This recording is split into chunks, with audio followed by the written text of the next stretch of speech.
یہ دین کے دائی، یہ دین کے سپاہی، یہ امن کے ضامن، یہ امن کے راہی۔ اللہ کی صفات کا بیان کرنے والے کتنے 10 اہم جملے، جس میں سے ایک ہم اکثر بولتے رہتے ہیں، یا حی یا قیوم، وہ الحی القیوم، ایک جملہ ہے، وہ ذات جو ہمیشہ زندہ ہے، جسے کبھی موت نہیں، اور قیوم یعنی خود قائم رہتے ہوئے ساری کائنات کو قائم رکھنے والی اللہ ہے، ایسے کوئی نہیں ہو سکتا، جو آسمان کو بھی قائم کیے ہوئے ہیں، زمین کو بھی قائم کیے، سورج کو بھی قائم کیے ہوئے ہیں، ہواؤں کو بھی قائم کیے، درختوں کو، پرندوں کو، کیڑوں کو، مکوڑوں کو، سب کو قائم کرنے والی ذات اللہ کی ہے۔ یہ ہے لفظ قیوم۔ علی رضی اللہ تعالیٰ عنہ فرماتے ہیں، بدر کی رات تھی، صحابہ آرام فرما رہے تھے، میں ٹہلتے ہوا لوگوں میں سے چلتے چلتے آپ صلی اللہ علیہ وسلم کے پاس پہنچا تو دیکھا آپ صلی اللہ علیہ وسلم سجدے میں ہیں اور آواز سنائی دے رہی ہے، یا حیو یا قیوم، یا حیو یا قیوم۔ سلمان نے کہا یہ اسم اعظم کیا ہے، اس کے بعد جو دعا مانگی جائے اللہ قبول کر لے، اللہ کا بڑا نام، اس کے بعد دعا قبول ہوتی ہے۔ تو یا حی یا قیوم، اے اللہ تو زندہ ہے، تجھے کبھی موت نہیں، اور ہر چیز کو قائم رکھنے والا تو۔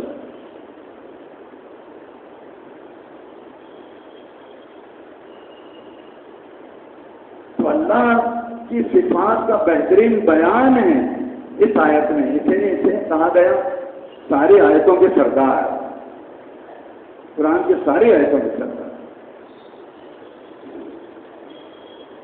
اور جیسے کہا گیا قرآن پاک کا بڑا مقصد اللہ کا تعارف کرانا ہے، اللہ کون، اس لیے قرآن آپ نے جیسے ہی کھولا، کھولتے ہی جو سورے،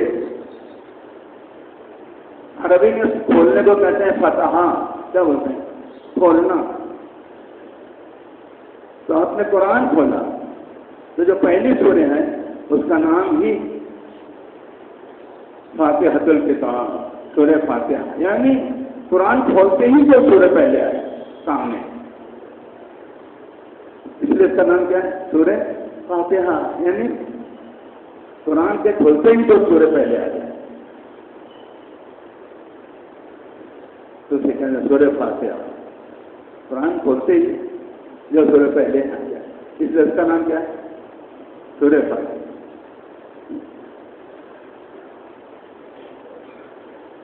تو قرآن کھولتے ہی جو سورہ آئی سب سے پہلے الحمد شریف کی، تو سب سے پہلے اللہ تعالیٰ کی صفت کا بیان، الحمد للہ رب العالمین، ہر طرح کے تعریف کے لائق فقط آتا ہے۔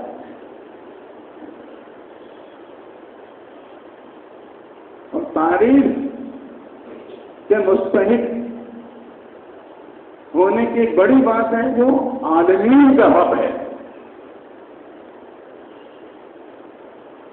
رب کہتے ہیں ہر مخلوق کی ہر ضرورت کو جاننے والا بھی، اور اس ضرورت کو اپنی حکمت کے ساتھ پورا کرنے والا۔ کیسے؟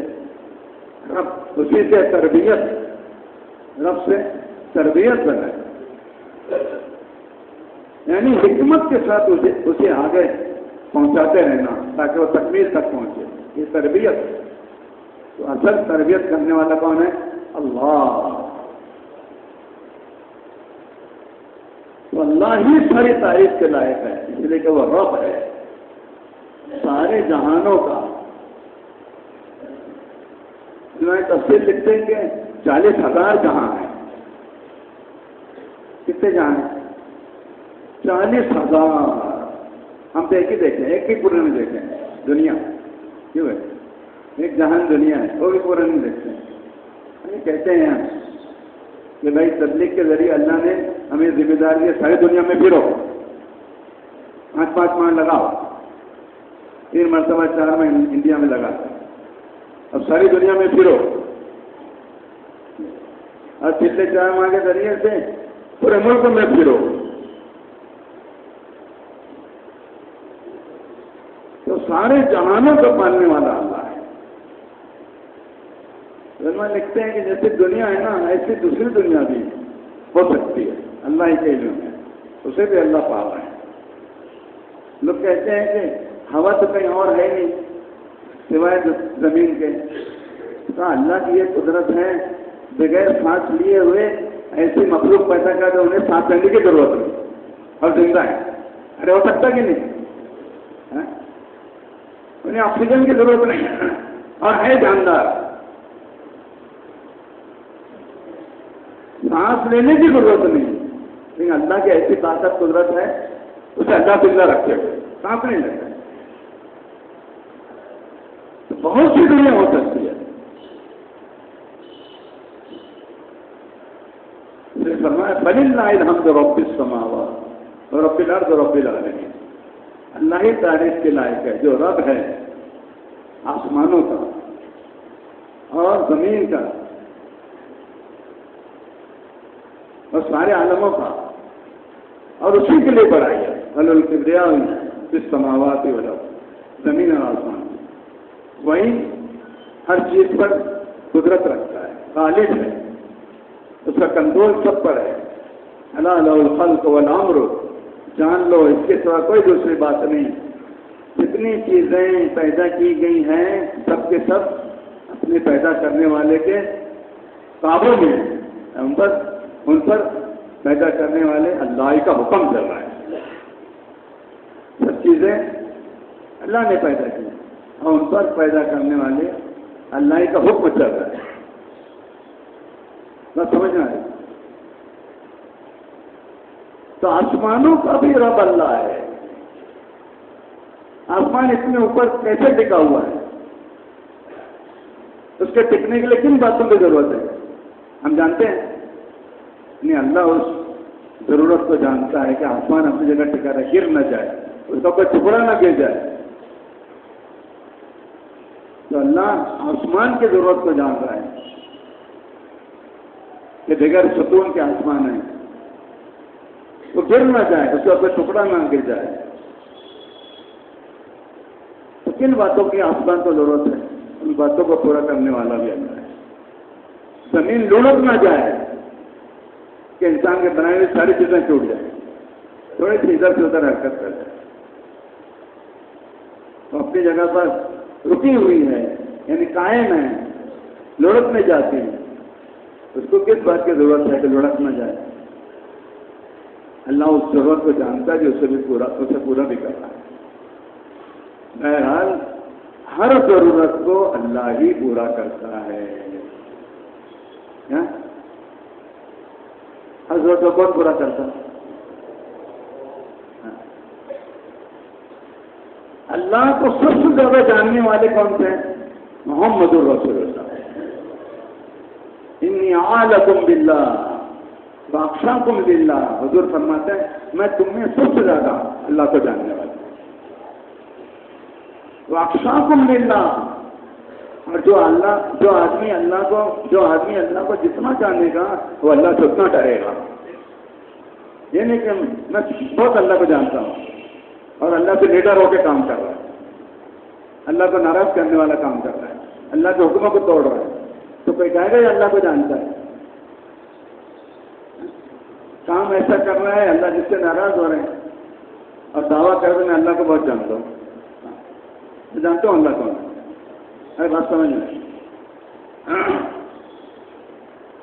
بہت سے لوگ دعویٰ کرتے ہیں ہم توحید کو جاننے والے ہیں، اللہ ایک ہے، سب کچھ کرنے والا اللہ ہے، توحید دعویٰ کرتے ہیں۔ ہماری جماعت ایک مسجد میں تھی،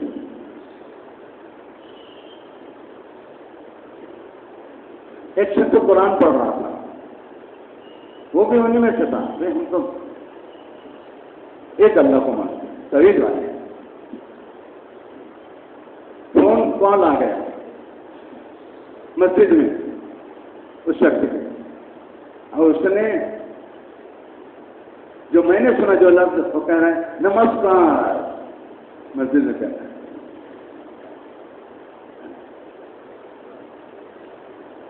پہلے جو میں نے سنا وہی میں نے ان کے پاس جا کر کہا بھائی یہ تو شرک ہے نمسکار بولنا، توحید کہاں ہے؟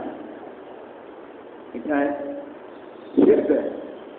نمسکار کا مطلب میں تمہاری پوجا کرتا ہوں، نمسکار کا مطلب میں تمہاری پرستش کرتا ہوں، پوجا کرتا ہوں، یہ کہاں توحید ہے؟ عبادت سے لائق تو اللہ ہی ہے، آپ انسان کو بول رہے ہیں میں تمہاری پوجا کرتا ہوں۔ ارے بات سمجھ میں آ رہی؟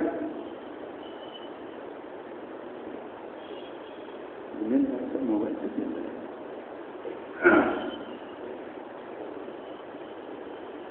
جب میں نے کہا کہ آپ نمسکار بول رہے ہیں یہ تو شرک ہے، تو اس نے کہا یہ دھندے میں بولنا پڑتا ہے۔ اچھا مسجد میں رہ کر دھندے کی بات کر رہے تم؟ مسجد میں رہ کر کوئی آدمی کاروبار دھندے کی بات کرے گا اس کی نیکیاں اس طرح ختم ہوں گی جیسے سوکھی لکڑی کو آگ کھا رہی ہے۔ اتنی بڑی آفت ہے یہ موبائل۔ آدمی لاشعوری طور سے مسجد کے اندر فون آ گیا کاروبار کی، اور کاروبار کی بات کر رہا ہے۔ اتنی بڑی آفت ہے یہ موبائل، بہت بڑی آفت ہے، بڑا شیطان ہے۔ کہ مسجد میں آدمی بیٹھا ہے اور کاروبار کا فون آ گیا، اب مسجد میں بیٹھے بیٹھے بات کر رہا ہے، کاروبار کی بات کر رہا ہے۔ بہت بڑا شیطان، بڑی آفت ہے موبائل۔ تو وہ آدمی کہہ رہا ہے کہ بھائی دھندے میں تو بولنا پڑتا ہے یہ سب، کیوں غیر مسلم سے دھندا ہے نا، تو پتہ ہی نہیں کہ توحید سے کتنے دور نکل گئے اور اللہ کے حکموں سے کتنے دور نکل گئے۔ جب آدمی دنیا کی بات کرتا ہے تو فرشتے اس سے کہتے ہیں تیرے اوپر اللہ کی لعنت ہو رہی ہے، خاموش ہو جا، اللہ کی لعنت اس پر ہو رہی ہے، خاموش ہو جا۔ سمجھ میں آ رہا بھیا؟ بات سمجھ میں آ رہی؟ نہیں تو لگ رہی، نہیں لگ رہی۔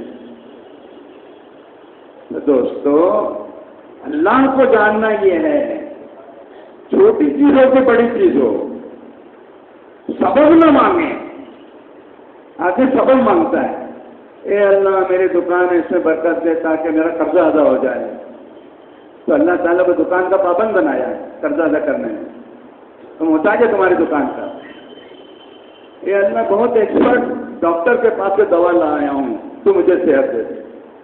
یعنی اللہ تعالیٰ محتاج ہے ماہر ڈاکٹر کا اور اس کی دوا کا، اللہ کو پابند کر رہے ہیں کہ دوا میں کھا رہا ہوں اس لیے دوا کے تو سبب بنا کے مجھے شفا دے دے، تو اللہ محتاج ہے سبب کا۔ ایمان کی کمزوری کی بڑی وجہ یہ ہے کہ ایمان والوں نے اللہ والے یقین کے ساتھ سبب کو جوڑ دیا ہے۔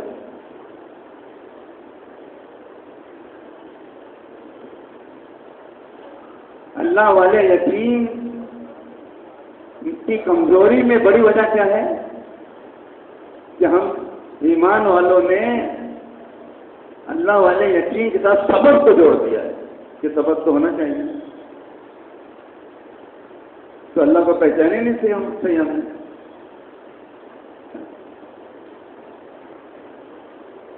یقین بڑھتا نہیں ہے کہ اللہ کے وعدے کو اعمال پر ہیں، اور عمل کا سبب بھی ہو جائے تو سبب بھی ضروری ہے، تو ہم نے یقین کو تقسیم کر دیا عمل میں اور سبب میں۔ حضرت رسول اللہ صلی اللہ علیہ وسلم جو کامل الایمان، اللہ کو ہم میں سب سے زیادہ جاننے والے،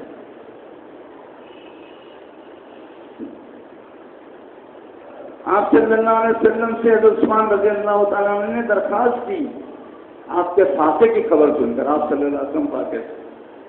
عثمان تو بڑے مالدار ہیں، داماد ہیں، تو درخواست پیش کی کہ اللہ کے نبی مجھے حکم دے دیا کریں، اب پر فاقہ آ گیا ہے، اللہ نے مجھے بہت مان دیا ہے، تو آپ مجھے حکم دے دیا کریں.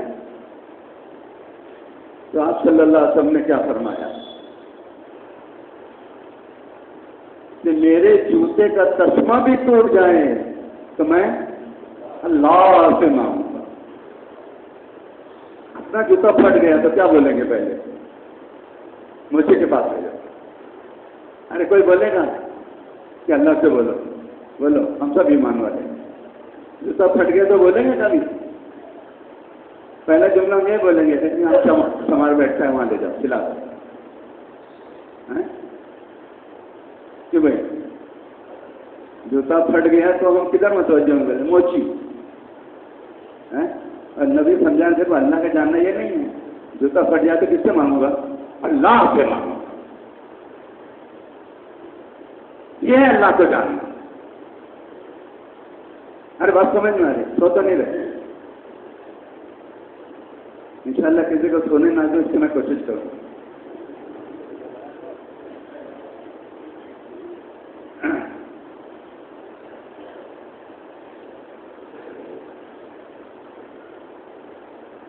اللہ تعالیٰ کسی سبب کا محتاج ہے. اللہ تعالیٰ چھوٹی سے چھوٹی ضرورت ہو، بڑی سے بڑی ضرورت ہو، اس کے پورا کرنے میں اللہ کسی سبب کا محتاج نہیں. آپ گھر سے باہر نکلے، بازار جانا تھا، آپ نے دیکھا ابھی تو بارش ہو رہی ہے، آپ پہلے کیا بولیں گے؟ ارے چھتری کہاں ہے؟ ارے یہ بولیں گے چھتری کہاں ہے؟ برساتی نہ ہو، رین کوٹ نہ ہو، بارش ہو رہی ہے.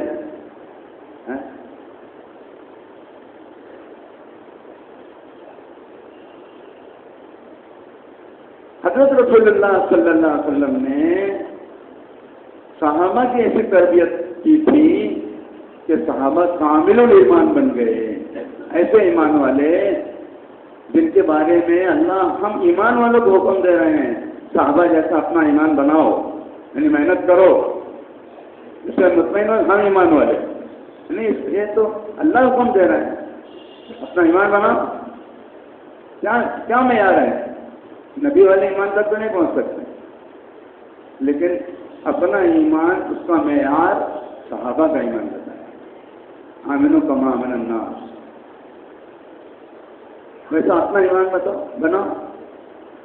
حضرت عمر رضی اللہ عنہ کے دور خلافت کے اندر بہت دور دور تک دین پھیل گیا تھا. سب طرف دور دور تک ایمان والے، ان کی کھیتیاں، ان کی پراپرٹیاں، ان کی زمین جائیداد. ایک دن حضرت عمر رضی اللہ تعالیٰ عنہ اور ابن عباس رضی اللہ تعالیٰ عنہ، ابی بن کعب رضی اللہ تعالیٰ عنہ اور دوسرے صحابہ، حضرت عمر رضی اللہ عنہ نے فرمایا چلو ایمان والوں کی کھیتیاں، زمینیں دیکھتے ہیں، ان کا معاونہ کریں. ذمہ دار تھے تو کچھ ساتھیوں کو لے کے آگے بڑھے. اتنی جلدی وہ آگے بڑھے تو کچھ لوگ پیچھے رہ گئے، ان کا ساتھ دے نہ سکے چلنے میں. تو ابن عباس اور ابی بن کعب رضی اللہ تعالیٰ عنہ پیچھے رہ گئے. پیچھے چلتے چلتے انہوں نے دیکھا بہت تیزی سے بادل آیا اور زوردار بارش شروع ہو گئی. زوردار بارش شروع ہو گئی. ابی بن کعب رضی اللہ تعالیٰ عنہ نے فوراً اللہ کرم توجہ ہوئے، اللہم اصرف عنا عذابھا، اللہ بارش کی اس تکلیف سے ہماری حفاظت کرے. تو زور سے بارش ہو رہی. اس بارش کے اندر انہوں نے جہاں ٹھکانا تھا پہنچنے کا وہاں پہنچے تو عمر رضی اللہ عنہ ان کے جو ساتھ میں تھے ان کے سارے اسباب گیلے ہو گئے، بھیگ گئے، جانور بھی گیلے ہو گئے، خود بھی گیلے ہو گئے، کپڑا گیلا ہو گیا. اور ان لوگوں کو دیکھا دونوں کو تو بالکل چھپے. سر عمر پوچھ رہے ہیں تم کو بارش نہیں ملی؟ ابن عباس سے اور عمر بن کعب رضی تم کو بارش نہیں ملی؟ تو ابن عباس رضی اللہ عنہ نے فرمایا کہ ہمارے یہ ساتھی جو ہے نا عمر بن کعب، انہوں نے اللہ سے دعا مانگ لی تھی، اے اللہ اللہم اصرف عنا عذابھا، اس بارش کی تکلیف سے ہماری حفاظت کرنا. تو ماشاء اللہ بارش سے محفوظ ہے، بارش ہو رہی ہے. عمر رضی اللہ عنہ نے فرمایا کہ ہم لوگوں کے لیے بھی کیوں نہیں دعا مانگ لی تم نے، ہم تو بہت ٹھیک ہیں. تو آپ صلی اللہ علیہ وسلم دعا سکھا رہے ہیں، اللہم حوالینا ولا علینا، اللہم لا الاحکام ولا جامد والزراب والعودیت ومنابت الشجر، کہ اے اللہ بارش ہو ہم پر نہ ہو، ہمارے آس پاس ہو. تو اللہ کی مدد آئے گی چھتری سے زیادہ کام. کیا کہ اللہ بارش ہو لیکن ہم پر نہ ہو. کیوں چھتری کا مقصد پورا ہو گیا، سبق کی ضرورت نہیں، اللہ کی مدد آ گئی، چھتری سے زیادہ حفاظت ہو گئی. کیا اے اللہ بارش ہو ہمارے اطراف میں، ہم پر نہ ہو، پہاڑوں میں ہو، کھیتیوں میں ہو، آس پاس سب جگہ ہو جہاں بارش ہو، ہم پر نہ ہو. تو یہ بتایا کہ اللہ کو کسی سبب کا محتاج نہ سمجھیں، یہ اللہ کے اختیار کی بات ہے. کوئی ضرورت اللہ سبب کو استعمال کر کے پورا کر دے، یا اللہ تعالیٰ کی طاقت گزر ہے کہ بغیر کوئی سبب کے ضرورت کو پوری کر دے. وہ اختیار کس کا؟ وہ اللہ کو اختیار. ہمارا ایمان یہ ہے کہ ہم تو اللہ سے کہیں، سبب نہ مانگیں، اللہ کی مدد مانگیں. کیا نہ مانگیں؟ سبب نہیں مانگیں، اپنی ضرورت کو پورا کرنے میں اللہ کی مدد مانگیں کہ اللہ یہ ضرورت کو پوری کر دیں.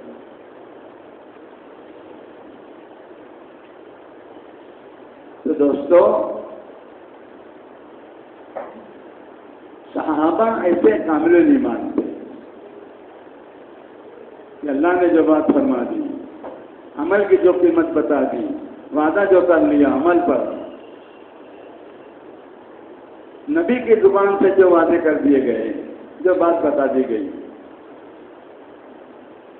چاہے ان وعدوں کو پورا کرنے کے لیے کوئی شکل نظر نہیں آ رہی، کوئی سبب نظر نہیں آ رہا ہے، لیکن اللہ کا وعدہ بغیر سبب کے بھی، بغیر کوئی شکل کے بھی پورا ہو جائے گا. صحیح ہے بیٹا، بات سمجھ میں؟ جو ضرورت ہے آپ کی، اس ضرورت کو پورا کرنے کو سبب دیکھ نہیں رہا، کوئی شکل نہیں دیکھ رہی، لیکن آپ نے اللہ سے مانگا، تو یقین یہ ہے کہ اللہ پورا کر دے گا، چاہے کوئی سبب نظر نہیں آ رہا. کیوں بھائی؟ کوئی شکل نظر نہیں آ رہی. ابوذر رضی اللہ تعالیٰ عنہ کو عثمان غنی رضی اللہ تعالیٰ عنہ نے اپنے خلافت کے اندر کسی وجہ سے انہیں مدینہ چھوڑ کر باہر ربوزہ مقام پر جو جنگل میں تھا وہاں رہنے کا حکم دیا. تو مدینہ چھوڑو شہر، جا کے جنگل میں رہو. ربوزہ مقام تو جنگل میں رہتے تھے، کوئی عادت نہیں، کوئی گھر بھی نہیں، اکیلا گھر. حکم کی وجہ سے امیر المومنین خلیفۃ المسلمین نے حکم دیا ہے، مصلحت تھی، اکیلا گھر ان کا جنگل. جب ان کا آخری وقت ہوا، آثار نظر آنے لگے اب اللہ کو پیارے ہو جائیں گے، تو بیوی رونے لگی، بیوی ساتھ میں تھی. ابوذر رضی اللہ تعالیٰ نے پوچھا تم کیوں روتی ہو؟ تو میں اس لیے رو رہی ہوں کہ ہمارے پاس اتنا کپڑا بھی نہیں ہے کہ آپ کو کفن دیا جائے، نہ میرے پاس نہ آپ کے پاس، اور میرے اندر اتنی طاقت بھی نہیں ہے کہ قبر کھودی جائے اور تکفیر کا کام پورا کیا جائے، میں اکیلی عورت کیا کروں، میرے اندر اس کی طاقت نہیں، تو اس لیے میں رو رہی ہوں۔ تو ادھر رضی اللہ تعالیٰ نے فرمایا کہ فکر مت کرو، آپ صلی اللہ علیہ وسلم کے پاس میں ایک جماعت کے ساتھ حاضر تھا، اور آپ صلی اللہ علیہ وسلم نے فرمایا تھا تم میں سے ایک آدمی کا انتقال جنگل میں ہوگا، یا کوئی دوسرا آدمی، کوئی دوسرا گھر نہیں، تم میں سے ایک آدمی کا انتقال جنگل میں ہوگا، اور ایک جماعت آئے گی ان کی تجویز و تکفیر کرے گی، تو تم بے فکر رہو، آپ صلی اللہ نے فرما دیا۔ پھر ابوذر رضی اللہ عنہ نے فرمایا کہ حج کا زمانہ ختم ہو گیا، سارے قافلے حج کر کے لوٹ چکے، حج کے بعد راستہ بھی قریب قریب بند ہو جاتا تھا، چور ڈاکو قبضہ چلتا تھا، لٹیرے، تو جیسے راستہ بند ہو گیا، اب کون آئے گا؟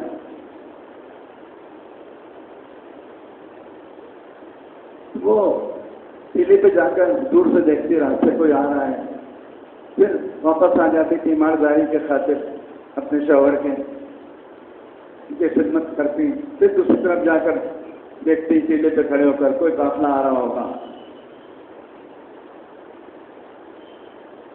ایک مرتبہ جب ایک ٹیلے پہ چڑھی اور راستے کی طرف دیکھا تو دیکھا کچھ لوگ ہیں گھوڑے پر دوڑتے ہوئے تیزی سے آ رہے ہیں، تو جب قریب آ گئے تو انہوں نے دیکھا ایک عورت اکیلی کھڑی ہے جنگل کے اندر، کیا بات ہے، کون ہو تم؟ کہا کہ ایک ایمان والے کا وقت قریب ہے، موت کا وقت قریب ہے، تو کون ہے؟ ابوذر رضی اللہ عنہ۔ جب انہوں نے سنا تو کہتے ان پر ہمارے ماں قربان ہو جائیں۔ ابوذر رضی اللہ عنہ بہت اونچے درجے کے صحابی تھے، اتنے اونچے درجے کے صحابی تھے کہ آپ صلی اللہ علیہ وسلم اگر ان سے کوئی گفتگو کرتے تھے تو کوئی تیسرا نہیں آ سکتا تھا، اس درجے کے صحابی تھے کہ آپ صلی اللہ علیہ وسلم ابوذر رضی اللہ عنہ سے بات کر رہے ہیں تو کوئی تیسرا میں نہیں آ سکتا، اتنا بڑا مقام تھا، اتنے قریب تھے حضور کے۔ تو انہوں نے جب ان کا نام سنا تو فرمایا ہمارے ماں باپ آپ پر قربان کہاں ہیں؟ وہ گھر کی طرف کا راستہ بتایا، ایک گھوڑے پہ پیڑ لگائے اور وہاں پہنچے،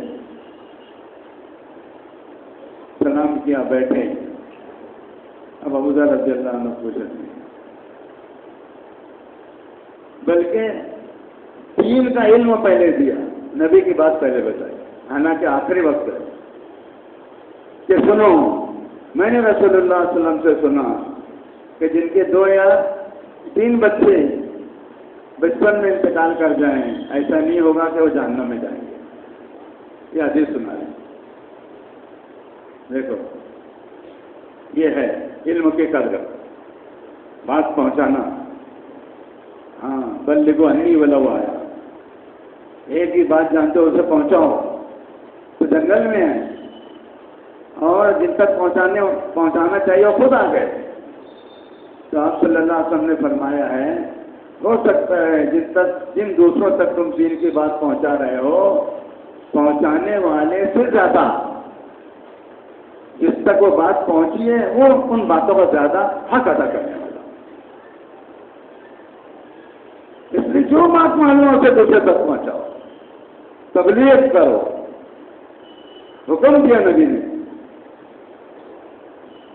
جب سمجھتے ہیں تبلیغ کی جماعت کا کام ہے تبلیغ کرنے، نہیں یہ تو حکم ہے نا اللہ کا نبی کا، تبلیغ کرو یعنی پہنچا دو، چاہے تمہیں ایک بات دین کی معلوم ہو، اس لیے کہ جن تک تم دین کی بات پہنچاؤ گے ہو سکتا ہے ان باتوں کا تم سے زیادہ وہ حق ادا کرنے والا ہو. میں بات سمجھ میں آ رہی؟ ذرا اٹھا دو نا ان کو. جگہ بھی بہت خالی دکھ رہی ہوں وہاں پر. آگے بڑھ جاؤ. آس پاس دیکھتے نا کوئی سوئے تو اس کو جگہ دو اور دو لوگ سونے لگے. بات سمجھ میں نہیں آ رہی. یہ بیچارے رات کی ڈیوٹی کیے ہوں گے, دن میں سو نہیں پائے ہوں گے. ورنہ دین کی مجلس میں سو جانا یہ غفلت ہے, یہ سکینہ نہیں ہے. تو یہ سکینہ کا مذاق ہے. سکینہ اللہ کی رحمت ہے, اس کا یہ مذاق ہے. کوئی دین کی مجلس میں سو رہا ہے, آپ سکینہ کا مذاق اٹھا رہے ہیں, بہت غلط بات ہے. سکینہ تو اللہ کی رحمت ہے, اور اللہ کی رحمت جب نازل ہوگی اس سے دین کا نقصان نہیں ہوگا. اگر آدمی سو رہا ہے تو اس کے دین کا تو نقصان ہو رہا ہے نا, تو سکینہ کیسے ہوگی وہ؟ ارے بولو, بات سمجھ میں آ رہی؟ تو کوئی بھی لفظ تو کہیں نہیں بول دینا, اسی لیے علم کی ضرورت ہے. سمجھنا چاہیے بات.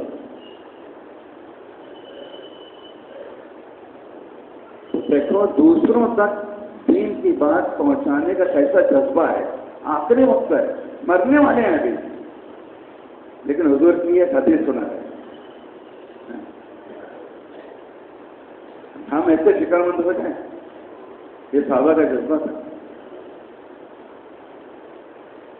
پھر وہ کہہ رہے ہیں کہ میرا کفن کا انتظام وہ کرے گا, کپڑا دے گا جو کبھی امیر نہ بنا ہو, چودھری نہ رہا ہو, کوئی عہدے سے فائز نہ رہا ہو. یہ شرط لگا دی. کوئی تو دکھے نہیں رہا تجویز تقسیم کے لیے, وہ بھی شرط لگا دی. کبھی امیر بھی نہ بنے. کیوں؟ نبی کی بات پر سچا یقین. ایک جماعت آئے گی اور وہ تجویز تقسیم کرے گی. نبی نے جو بات بتائی وہ ہو کے رہے گی. اب وہ اپنی شرط لگا رہے ہیں. ایسا شخص کفن دے گا مجھے جو کبھی امیر نہ بنا ہو, چودھری نہ بنا ہو, نمبردار نہ بنا ہو. یعنی الگ الگ یہ الفاظ ہیں جو بتا رہے ہیں. کچھ عہدہ, کسی عہدے پر فائز, کوئی عہدہ ان کو ملا, کوئی ذمہ داری, نگراں. تو ان میں سے ایک صحابی نے کہا کہ ہاں میں ایسے ہی ہوں, میں کبھی امیر نہیں بنا, اور جو باتیں آپ بتا رہے ہیں عہدے کے, ان میں سے کبھی کوئی عہدہ میں نے اختیار نہیں کیا ہے. کہا کہ ٹھیک ہے تم کفن دو. کہا کہ ہاں یہ جو چادر میں اور رکھی ہے, ایک کپڑا تو یہ ہو گیا, 2 کپڑا میری گٹھری میں جو میری اماں نے بنا ہے, ان 3 چادروں میں آپ کو کفن دوں گا. بات سمجھ میں؟ تو کوئی شکل نظر نہیں آ رہی ہے, کوئی سبب نظر نہیں آ رہا ہے. خود کے پاس کفن کے لیے کپڑا نہیں ہے, لیکن اللہ کے نبی نے بات فرمائی تھی, چاہے کوئی سبب نہیں ہے, کوئی شکل نہیں ہے, وہ بات پوری ہو کر رہے گی. اس لیے کہ اللہ کسی سبب کا محتاج نہیں ہے. اللہ کو سبب کا محتاج نہیں سمجھتے. سبب اللہ اس کا محتاج نہیں ہے. ہاں سبب ہمارے امتحان کے لیے, ہر سبب ہمارے امتحان کے لیے. ہر سبب کس لیے؟ ہمارے امتحان کے لیے. کہ نگاہ سبب کی طرف جاتی ہے کہ سبب سے پیدا کرنے والے اللہ کی طرف جاتی ہے نگاہ. ہاں, جس کو حضرت الیاس صاحب رحمۃ اللہ علیہ فرماتے تھے, اسباب کے ہوتے ہوئے اسباب پر نگاہ نہ جائے تو مشکل ہے. اسباب کے ہوتے ہوئے پیسہ ہے تو پہلے نگاہیں جائیں گے, کتنا پیسہ ہے, کہاں چیز خریدنا ہے, کہاں تکلیف ہے, کہاں بیماری ہے, کتنا پیسہ ہے. تو اسباب کے ہوتے ہوئے اسباب پر نگاہ نہ جائے یہ تو مشکل ہے. لیکن اسباب پر نگاہ آ جانے پر اللہ کی مدد ہٹ جائے گی. اسباب پر نگاہ آ جانے سے اللہ کی مدد ہٹ جائے گی. حضرت الیاس صاحب رحمۃ اللہ. بہرحال دوستو، اللہ نے حکم دیا یا ایھا الذین آمنوا اتقوا اللہ وابتغوا الیہ الوسیلہ. اے ایمان والو، اللہ سے ڈرو اور اللہ تک پہنچنے کے لیے وسیلہ اختیار کرو، یعنی اعمال اختیار کرو. وسیلہ کا مطلب اعمال.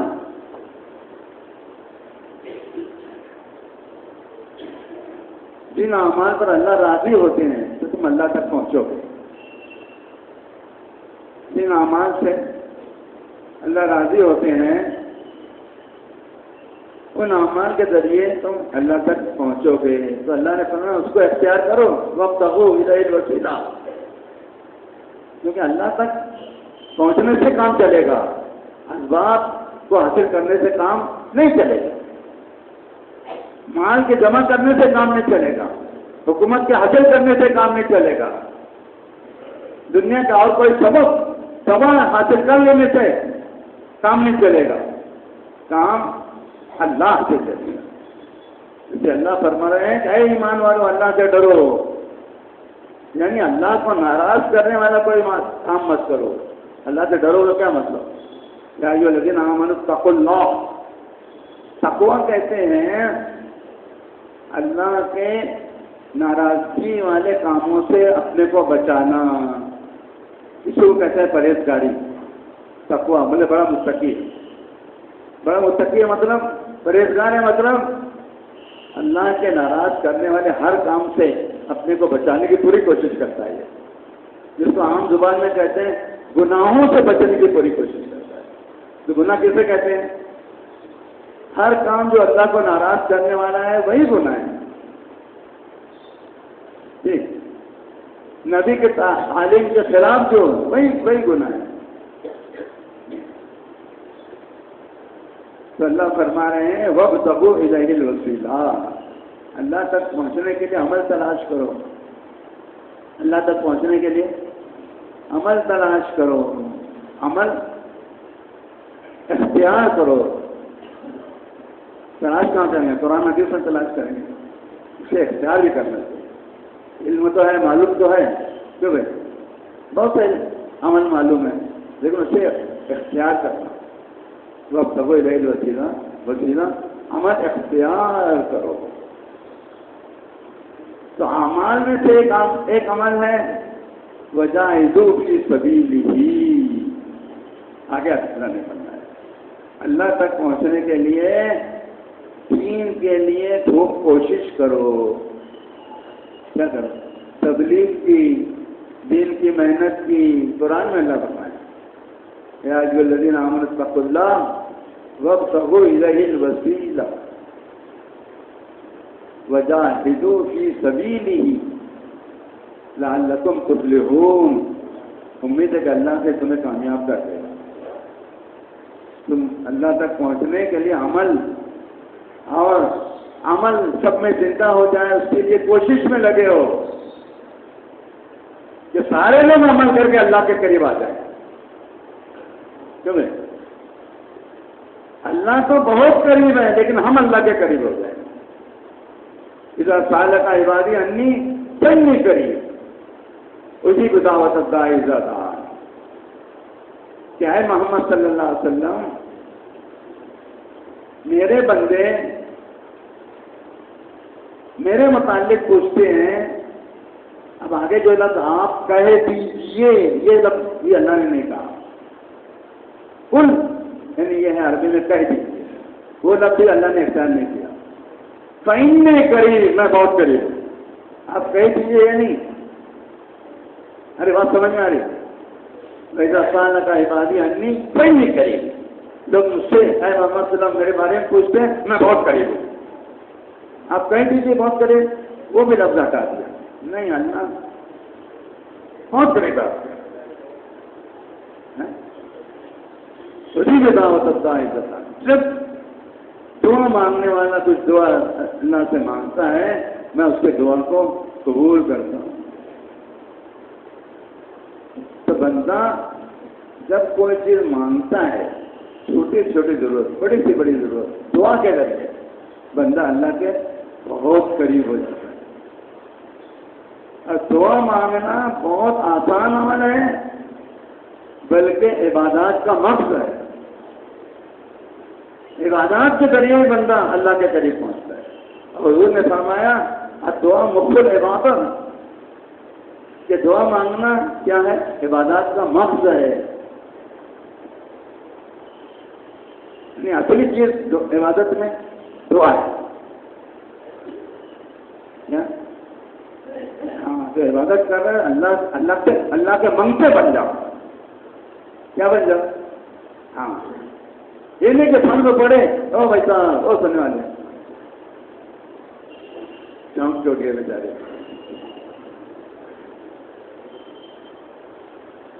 یہ نہیں سلام پھیرے دائیں اور بائیں اور تیسرا سلام پیچھے، باہر جانے کا راستہ کلیئر ہے کہ نہیں؟ 3 سلام، السلام علیکم ورحمۃ اللہ، السلام علیکم، پیچھے جانے کا راستہ کلیئر ہے؟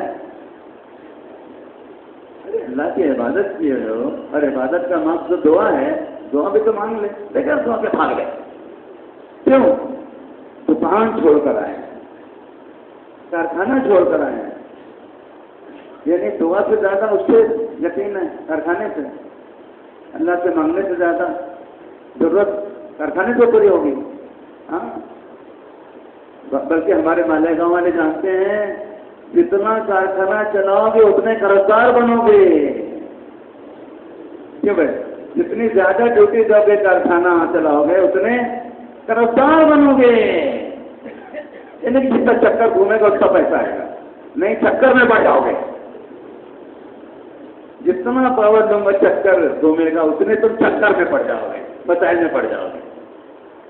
ہاں، تو لوگ ڈرتے ہیں ڈیوٹی بڑھانے میں کہ جتنی ڈیوٹی بڑھائیں گے اس سے قرضدار بنتے جائیں گے۔ کیوں؟ انڈر کاسٹنگ سب چل رہا ہے۔ جتنا پیسہ لگا کے مال تیار ہو رہا ہے دکھ رہا ہے اس سے کم قیمت میں، انڈر کاسٹنگ۔ تو زیادہ چلاؤ گے نا تو زیادہ قرضدار بنو گے۔ جو موڑی ہے نا کیپٹل وہ بھی ختم ہوتا رہے گا، راس المال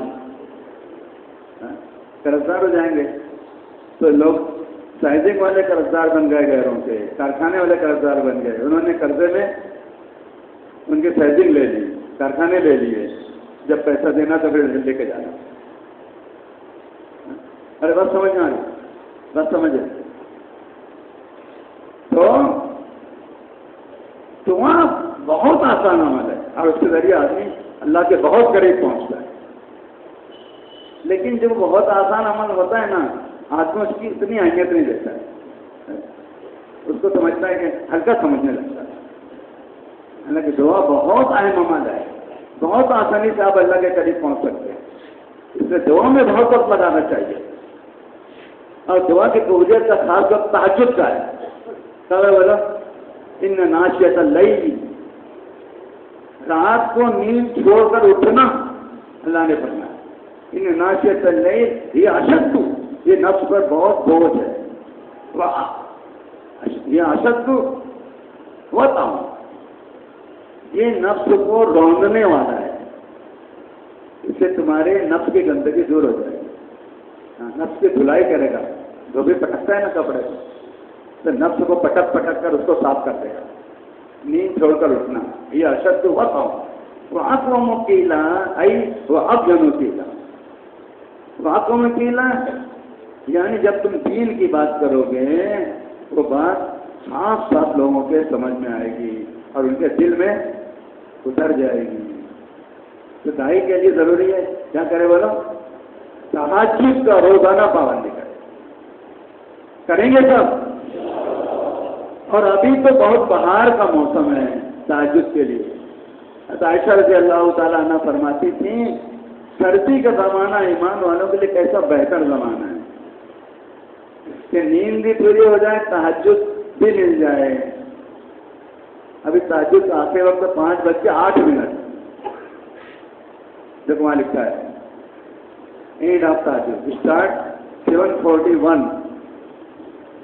ایسا، اور اینڈ ہے 5:08 تو 5:08 پر تہجد کا وقت ختم ہوتا ہے. سمجھ میں آئے؟ اب مجھے دیکھو، ادھر مت دیکھو. اب ڈیجیٹل بورڈ پہ توجہ ہٹا کے مجھے دیکھو. تو نیند بھی پوری ہو جائے اور تہجد بھی پڑھ سکیں. لیکن یہ ہماری گندی عادتیں ہیں. ابھی دیکھیں گے نا ایسا بات سارا بستر صرف نظر آئے گا مرکز کے اوپر، اس سے ایک آدمی بھی نظر نہیں آئے گا. بلکہ میں بستر کہاں بچھایا ہوں، اس کے نیچے پنکھا ہے کہ نہیں، جا کے پنکھا چالو کر دیا، بستر ٹھنڈا ہو رہا ہے، آگے باہر. ارے عجیب بات ہے، بستر کو ٹھنڈا کر رہے تم باہر، تو ساری مسجد میں مرکز ہے بستر بستر بستر، آدمی کا پتہ نہیں. گندی عادت بنی ہے. حضور کے ایک فرمان کی کو توڑا جا رہا ہے. حضور نے فرمایا کہ عشاء کے بعد مجلس سے قائم ہے، لیکن ہم عشاء کے بعد گھومتے پھرتے ہیں، ادھر بیٹھے ادھر بیٹھے، آدھی رات کے بعد آ کے سوتے ہیں. پھر بیچارہ کوئی ساتھی اٹھاتا ہے تو غصہ لگتا ہے، ابھی نیند پوری نہیں کیوں اٹھا رہے؟ نہیں، قیام کے لیے آپ آئے، مرکز میں کس لیے آئے؟ اور عربی میں قیام کا مطلب ہوتا ہے کھڑے رہنا. نماز میں قیام کس کو بولتے ہیں؟ سونے کو بولتے ہیں. تو میں قیام سے جا رہا اور آ کے سوتے رہتے.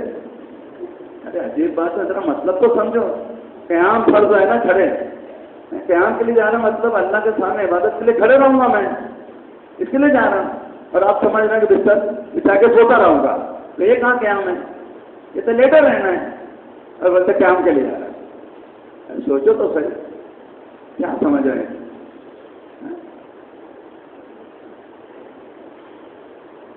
بہرحال تو بہت آسان عمل جو عبادتوں کا مقصد ہے وہ دعا ہے، جس کے ذریعے ہم اللہ سے بھوک قریب پہنچ سکتے ہیں، اللہ کی توجہ اپنی طرف بھوک موصول کرا سکتے ہیں.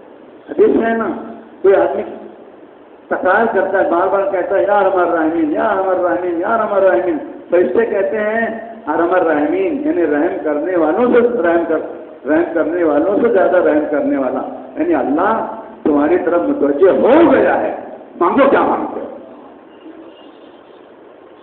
ارے بات سمجھ یا ارحم الراحمین کی تکرار یعنی جگہ نہیں، وہ مراٹھی ہے.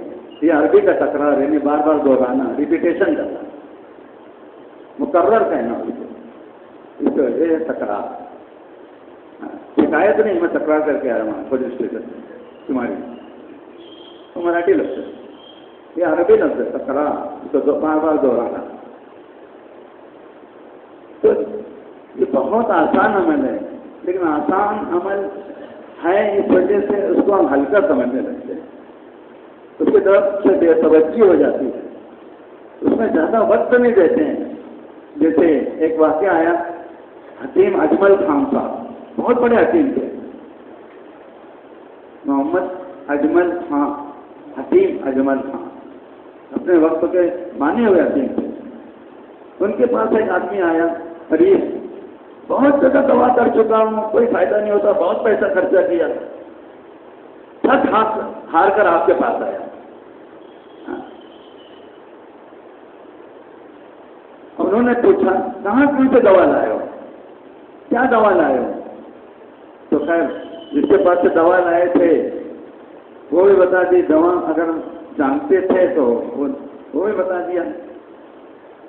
تو حکیم اجمل صاحب نے کہا کہ دیکھو انشاءاللہ تمہارا مرض دور ہو جائے گا، لیکن 2 دن کے بعد آنا، دوا تیار کرنا پڑے گا، اور 500 روپے دوں گا نہیں، 500 روپیہ دوں گا. آج سے میں سمجھتا ہوں 50 سال پہلے کی بات سمجھو. حکیم اجمل کا اس زمانے کا 500 روپیہ آج کا کتنا ہو گیا؟ کم سے کم 20 پر پکڑ لو تو کتنا ہو گیا؟ 10,000 ہو گئے.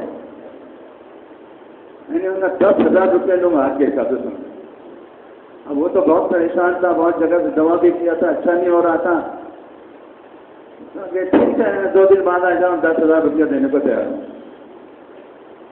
2 دن کے بعد آیا تو چاندی کے ورق میں لکھتی ہوئی چھوٹی چھوٹی گولیاں ان کو دے دی, ان کو کھانا صبح شام. وہ لے گئے اور اللہ کا فضل ہوا, مرض سے شفا اللہ نے دے دی. 500 روپئے لے لیا تھا.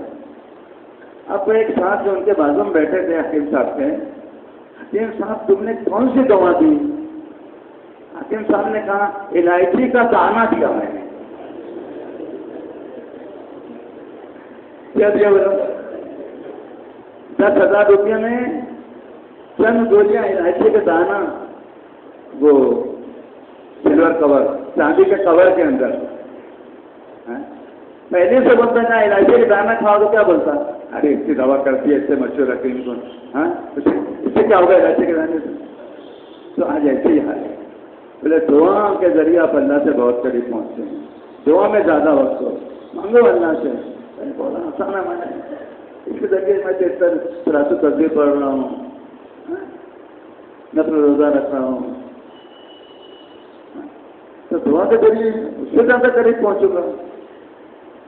یہ دعا الائچی کا دانہ ہے, سمجھے نا. ہاں, جس کا علاج کہیں نہ ہو سکتا الائچی کے دانے سے ہوگا, دعا سے ہو جائے گا اس کا علاج. اس لیے قدم قدم پر اللہ سے مانگے.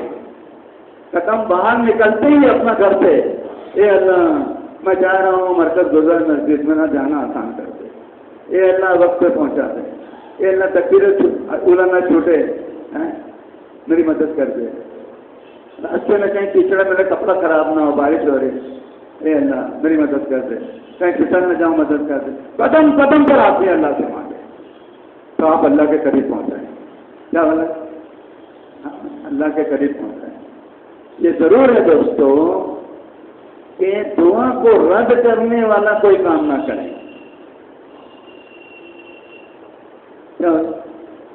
ہاں, جس سے دعا رد ہو جاتی ہے ویسا کوئی کام نہ ہو. بہت سے کام ہے جس سے دعا رد ہو جاتی ہے, قبول نہیں ہوتی. ایک, نمازوں کا اہتمام نہ کرنا.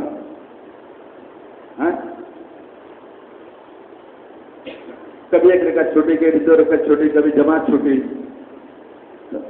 تو نمازوں کا اہتمام نہیں کریں گے تو دعا قبول نہیں ہوگی. آپ پڑھے ہوں گے فرائض نماز میں, اور آپ کے لیے کوئی اور اللہ والا دعا کرے گا, اس کی دعا بھی آپ کے لیے قبول نہیں. اتنی بڑی رکاوٹ ہوگی آپ کے نماز میں سستی کرنا. اللہ حفاظت فرمائے, قضا کر دینا یا جماعت چھوٹ جانا. یہ تو بڑا عذاب ہے. نماز قضا ہو جائے یا جماعت چھوٹ جائے, بڑا عذاب ہے. انتہائی کوشش کرنا. جیسے کسی نے بتایا نا, ایک رابطے والی نماز ہوتی ہے, ایک رابطے والی نماز ہوتی ہے. رابطہ میرا اس سے کانٹیکٹ ہے, تعلق ہے.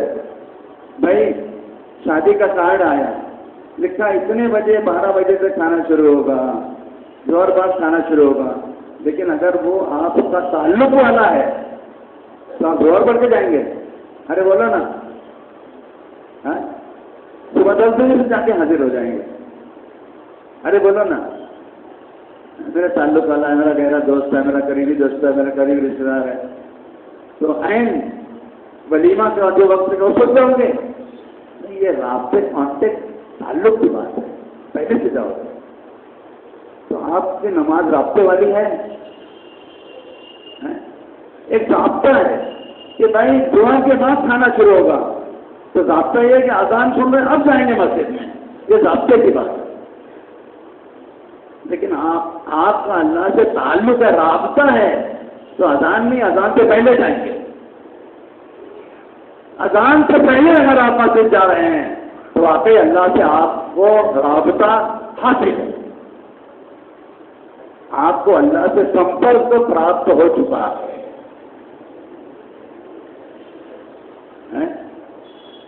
آپ کو اللہ کا سمپرک پراپت ہو چکا ہے, اللہ کا رابطہ آپ کو حاصل ہو چکا ہے. کہ اذان سے پہلے مسجد میں جاتے ہیں اور اذان کے بعد جا رہے ہیں، اذان ہو رہی ہے چلو مسجد میں، یہ تو اکثر ہے کہ بلایا گیا اس لیے جا رہا ہوں، بلاتے نہیں تو کاروبار میں لگا رہتا، اذان دے کے کیا بلایا گیا، اللہ بلا رہا ہے اس لیے جا رہا ہے، تو ویسا اس ہفتے کے بعد اذان سنتے ہیں مسجد میں۔ اور امام نووی رحمۃ اللہ علیہ نے فرمایا یہ آدمی اپنے نفس پر ظلم کر رہا ہے کہ جماعت کھڑی ہوگی اب جا رہے ہیں مسجد میں۔ فَمِنْهُمْ ظَالِمٌ لِنَفْسِهِ قرآن میں یہ ان میں سے جو اپنے نفس پر ظلم کر رہا ہے کہ ایک رکعت چھوٹی، دو رکعت، کبھی جماعت چھوٹی، یہ کیا ہے؟ اپنے اوپر ظلم کر رہا ہے۔ تو ہم لوگ کس میں سے رابطے والے ہیں کہ رابطے والے؟ ارے بولو نا کہ ظالموں میں سے؟ ہمیں تو اللہ کے قریب پہنچنا چاہیے، رابطہ قائم کرنا چاہیے اللہ سے تعلق۔ تو ایک تو نماز کی سستی کی وجہ سے دعا قبول نہیں ہوتی، دوسرے قطع رہنے کی وجہ سے دعا قبول نہیں ہوتی، حقوق العباد، تیسرے